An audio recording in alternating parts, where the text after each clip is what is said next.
نحمده ونصلي على رسوله الكريم أما بعد فأعوذ بالله من الشيطان الرجيم بسم الله الرحمن الرحيم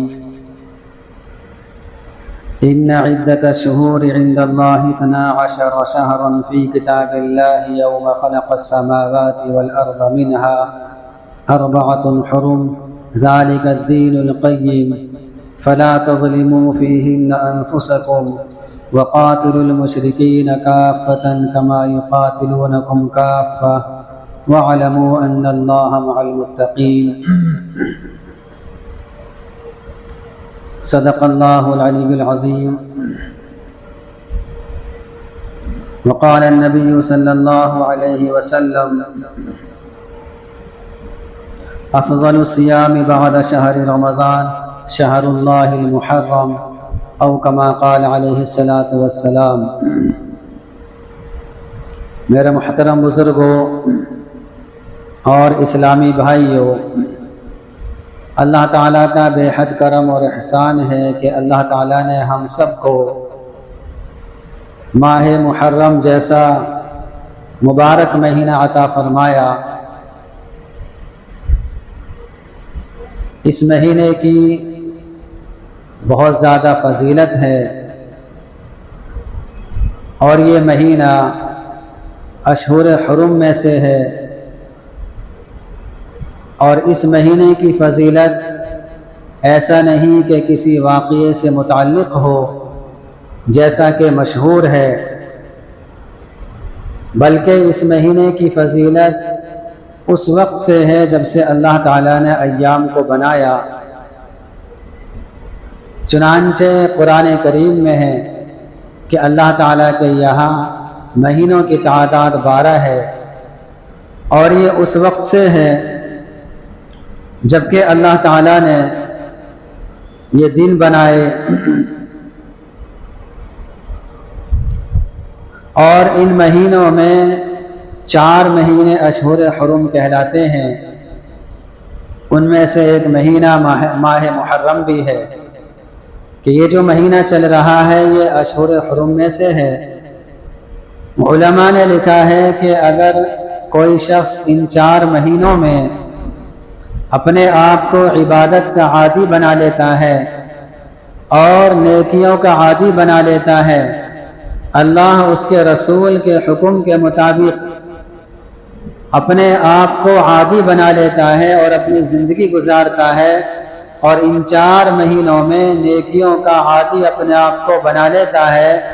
تو اللہ تعالیٰ اس کو پورے سال نیکیوں کی توفیق عطا فرماتے ہیں، عبادت کی توفیق عطا فرما دیتے ہیں۔ اسی طریقے سے جو شخص ان 4 مہینوں میں کوئی برائی کرتا ہے، تو جس طریقے سے ان 4 مہینوں میں نیکیوں کا اجر و ثواب ہے اور فضیلت ہے، اسی طریقے سے اگر کوئی شخص ان مہینوں میں اپنے آپ کو برائی میں ملوث کرتا ہے اور اللہ اس کے رسول کی نافرمانی میں لگا رہتا ہے، تو یہ اس کے لیے بڑی بدقسمتی کی بات ہے، اور عام دنوں سے زیادہ اس کے لیے برائی میں لگنا یہ وبال کا سبب ہوگا۔ اس لیے ان مہینوں میں اپنے آپ کو نیکیوں کا عادی بنانا چاہیے، اور ان مہینوں میں کثرت سے اپنے آپ کو عبادت میں لگانا چاہیے، نوافل کا اہتمام ہو، تلاوت کا اہتمام ہو، ذکر و اذکار کا اہتمام ہو، اوراد و وظائف کا اہتمام ہو، تاکہ پورے سال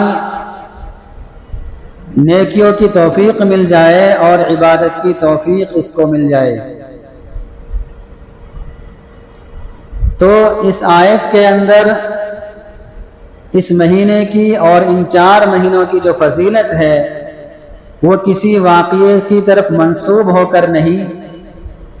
جیسا کہ مشہور ہے،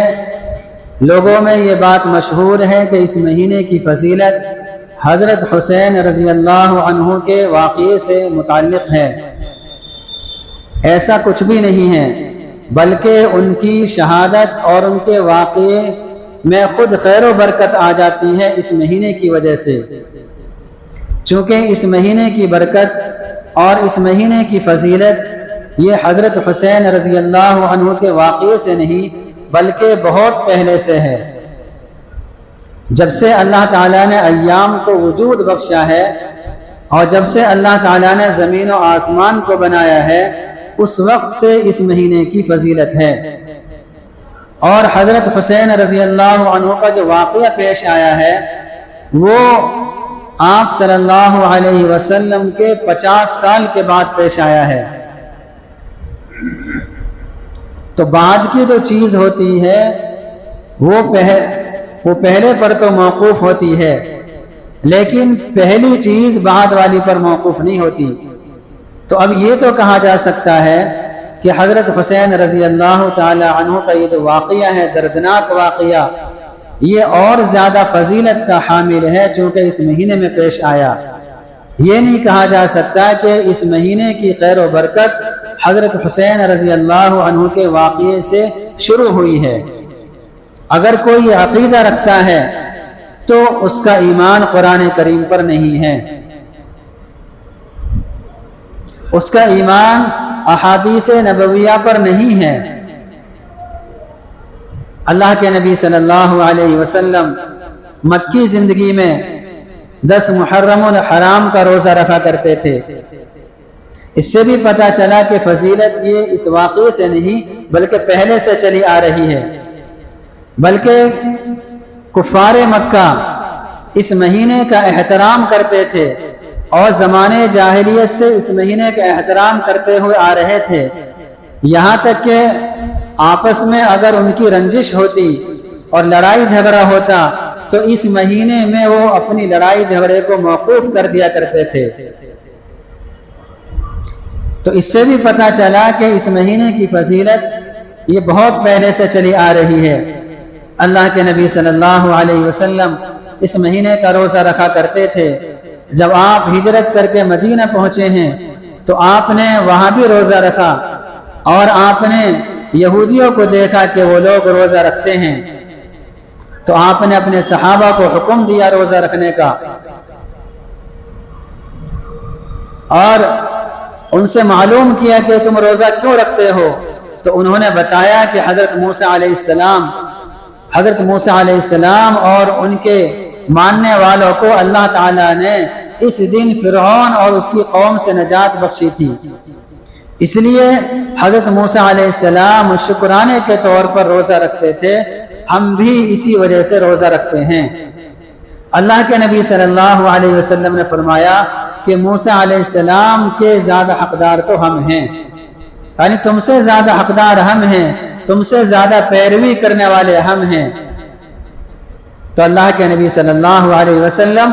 اس دن کا روزہ رکھا کرتے تھے۔ صحابہ کرام نے ایک موقع پر فرمایا کہ اللہ کے نبی اس دن کی تعظیم یہود و نصارہ کرتے ہیں، اس دن کو بڑا دن سمجھتے ہیں۔ تو اللہ کے نبی صلی اللہ علیہ وسلم نے فرمایا کہ آئندہ سال انشاءاللہ ہم 9 تاریخ کا روزہ رکھیں گے، لیکن آئندہ سال آنے سے پہلے اللہ کے نبی صلی اللہ علیہ وسلم دنیا سے تشریف لے گئے۔ تمام صحابہ کرام کا اتفاق اس پر ہے اور تمام علماء کرام کا اتفاق اس پر ہے کہ 10ویں تاریخ کے ساتھ ساتھ ایک دن کا روزہ رکھ لینا چاہیے۔ اگر کوئی شخص صرف 10 تاریخ کا روزہ رکھتا ہے تو اس کے لیے مکروہ تنزیہی ہے، چونکہ آپ صلی اللہ علیہ وسلم نے پسند کیا تھا ایک دن زائد روزہ رکھنے کا، چاہے اس 10 کے ساتھ 9 کو ملا لیا جائے، چاہے 10 کے ساتھ 11 کو ملا لیا جائے، ایک دن کا روزہ بڑھا کر رکھنا ہے۔ اور اس کی فضیلت کیا ہے؟ اللہ کے نبی صلی اللہ علیہ وسلم نے فرمایا کہ رمضان کے روزوں کے بعد سب سے زیادہ فضیلت والا روزہ اللہ کا مہینہ محرم کا روزہ ہے۔ تو اس حدیث میں اللہ کے نبی صلی اللہ علیہ وسلم نے اس مہینے کو اللہ کی طرف منسوب کیا ہے کہ اللہ کا مہینہ ہے، اور اللہ تعالیٰ کی طرف جو نسبت ہوتی ہے وہ کسی نہ کسی خصوصیت کی وجہ سے نسبت ہوتی ہے، ایسا نہیں کہ بس یوں ہی نسبت کر دی جائے۔ تو اس سے بھی پتہ چلتا ہے کہ یہ مہینہ بہت مبارک مہینہ ہے، اور اس مہینے کی ہمیں عظمت اور اس مہینے کی ہمیں قدردانی کرنی چاہیے، اور اس مہینے میں ہمیں زیادہ سے زیادہ عبادت کرنی چاہیے۔ اس مہینے کی فضیلت حضرت حسین رضی اللہ تعالی عنہ کے واقعے سے نہیں، اگر یہ سمجھ لیا جائے کہ کسی بڑے کی موت یا بڑے کی شہادت یہ اس مہینے کی فضیلت پر موقوف ہے، یعنی اس مہینے کی فضیلت فلاں کی شہادت ہے یا فلاں کی موت ہے، تو پھر اگر یہ دیکھا جائے تو پھر ہمیں دیکھنا پڑے گا کیا دیگر صحابہ کرام کسی مہینے میں شہید ہوئے ہیں یا نہیں ہوئے۔ ہم دیکھتے ہیں کہ حضرت عمر رضی اللہ تعالی عنہ جو دوسرے نمبر کے صحابی ہیں، اور حضرت حسین رضی اللہ تعالی عنہ سے ان کا مرتبہ اور مقام بہت اونچا ہے، ہمارے عقیدے کے مطابق دوسرے نمبر کے خلیفہ ہیں، اور اللہ کے نبی صلی اللہ علیہ وسلم نے ان کی شان میں یہ فرمایا تھا کہ اگر میرے بعد کوئی نبی ہوتا تو عمر ہوتا۔ اس سے بڑی فضیلت کیا ہوگی؟ وہ بھی اسی مہینے کی پہلی تاریخ کو شہید ہوئے ہیں، لیکن کوئی بھی ان کا ماتم نہیں مناتا، کوئی بھی ان کے بارے میں تذکرہ نہیں کرتا۔ ایک خاص طبقہ ہے وہ تذکرہ کرتا ہے تو حضرت حسین رضی اللہ تعالی عنہ کا، کسی اور کا نہیں۔ شہادتوں کو دیکھا جائے تو حضرت حمزہ رضی اللہ تعالی عنہ بھی شہید ہوئے ہیں، تو جس مہینے میں وہ شہید ہوئے ہیں اس مہینے کا بھی اعزاز اور احترام کرنا چاہیے۔ پھر حضرت علی رضی اللہ تعالی عنہ جو خود حضرت حسین رضی اللہ تعالی عنہ کے والد محترم ہیں، یہ بھی شہید ہوئے ہیں۔ حضرت عثمان رضی اللہ تعالی عنہ جو حضرت علی رضی اللہ تعالی عنہ سے افضل ہیں، بہتر ہیں، چونکہ وہ تیسرے نمبر کے خلیفہ ہیں، اور حضرت علی رضی اللہ تعالی عنہ چوتھے نمبر کے خلیفہ ہیں۔ تو اگر کسی مہینے کا احترام کسی کی موت یا کسی کے حادثے پر موقوف ہوتا تو پھر حضرت عثمان رضی اللہ تعالی عنہ کی شہادت بھی کسی نہ کسی مہینے کے احترام کا سبب بن جاتا۔ اور سب سے بڑھ کر بات، ہمارے نبی حضرت محمد مصطفیٰ صلی اللہ علیہ وسلم دنیا سے تشریف لے گئے ہیں، وہ بھی کسی نہ کسی مہینے میں تشریف لے گئے ہیں، اور یہ حادثہ سب سے بڑا حادثہ ہے امت پر، صحابہ کرام پر سب سے بڑا حادثہ تھا۔ اس سے بڑا حادثہ اور اس سے بڑا غمناک واقعہ نہ اس سے پہلے زمین و آسمان نے دیکھا، اور نہ آئندہ قیامت تک زمین و آسمان اس سے بڑا حادثہ دیکھیں گے۔ اتنا بڑا حادثہ ہو گیا کہ آخری نبی دنیا چھوڑ کر جا رہا ہے، اور سارے کے سارے صحابہ کرام غمگین ہیں، یہاں تک کہ حضرت علی رضی اللہ تعالی عنہ بھی غمگین ہیں،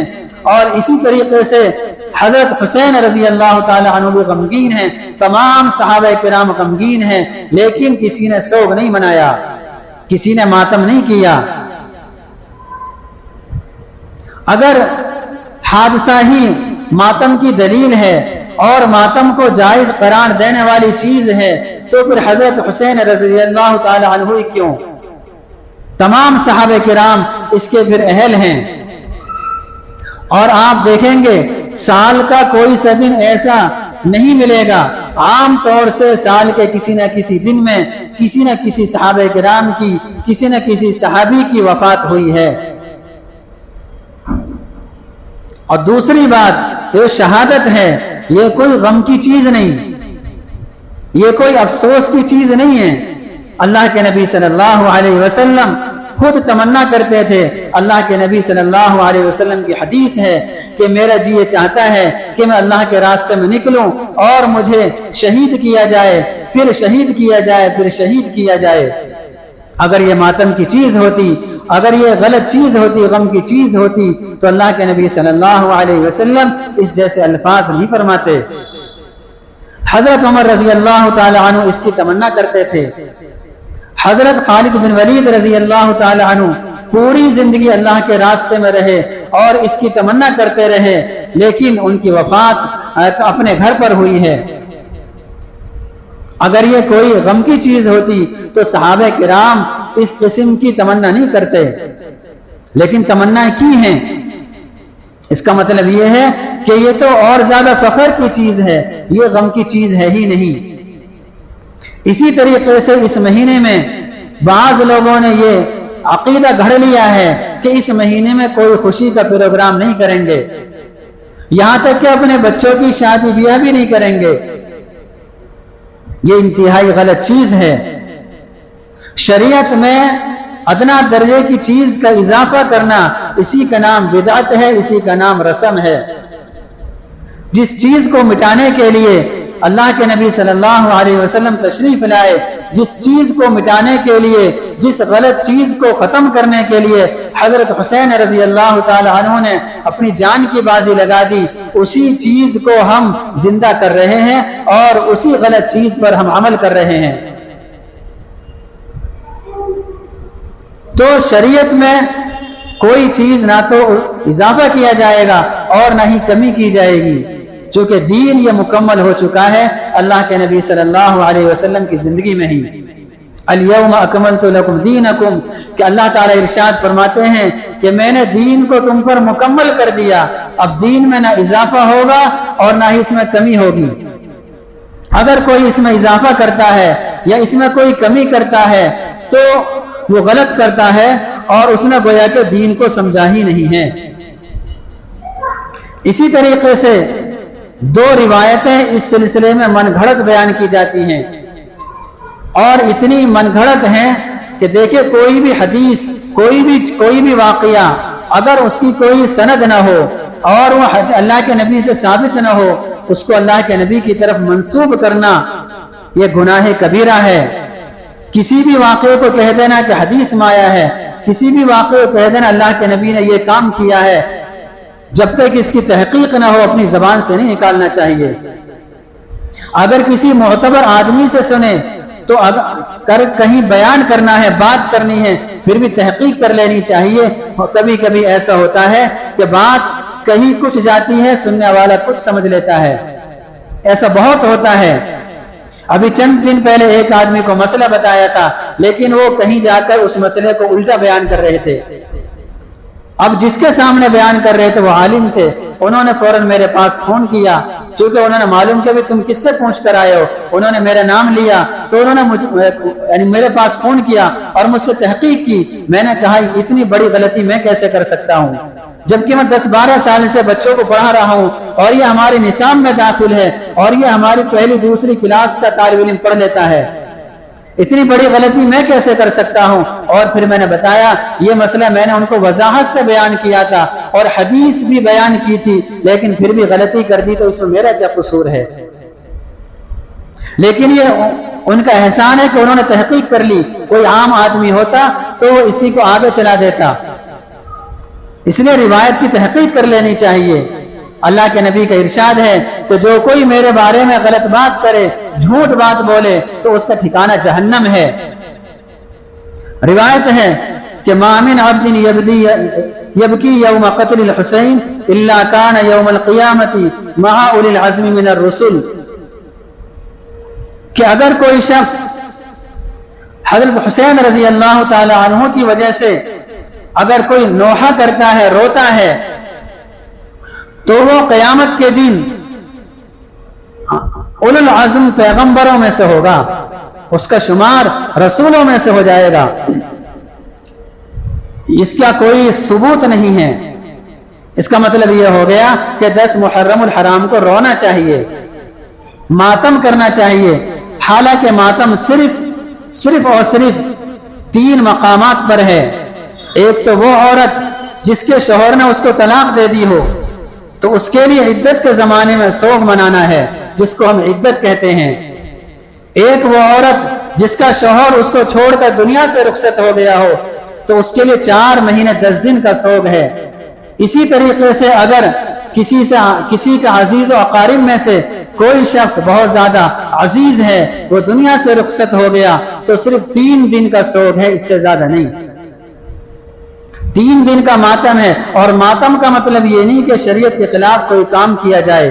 اپنا بدن پھاڑا جائے، اپنے گریبان کو نوچا جائے، یا اسی طریقے سے کوئی ایسا لفظ اپنی زبان سے نکالا جائے جس سے اللہ تعالیٰ کی شان میں گستاخی لازم آئے۔ مثلا یہ کہنا کہ اے اللہ تو نے میرے بیٹے کو لے کر میرے اوپر ظلم ڈھایا ہے، یا تو نے میرا بیٹا لے کر اپنا کیا فائدہ کر لیا۔ اس جیسے الفاظ سے کبھی کبھی ایسا بھی ہوتا ہے کہ ایمان رخصت ہو جاتا ہے۔ اس لیے ہم سب کو چاہیے کہ اس مہینے کی ہم قدر کریں اور نیکیوں میں اضافہ کریں، اپنے آپ کو عبادتوں میں لگائیں، اور اسی طریقے سے جو اس مہینے کے متعلق غلط باتیں ہم میں رائج ہیں اور رسومات ہمارے اندر پھیلی ہوئی ہیں، ہم ان غلط باتوں سے بچیں تاکہ ہم دین کے اعتبار سے آگے ترقی کرتے رہیں، چونکہ دین یہ شریعت پر چلنے کا نام ہے، منمانی کرنے کا نام نہیں۔ اس لیے میری درخواست یہ ہے کہ ہم سب ارادہ کریں کہ ہم اپنی زندگی کو دین پر لانے کی کوشش کریں گے۔ اللہ تعالیٰ مجھے بھی اور آپ سبھی حضرات کو عمل کرنے کی توفیق نصیب فرمائے، سنتیں پڑھنے جس نے سنتیں نہیں پڑھی۔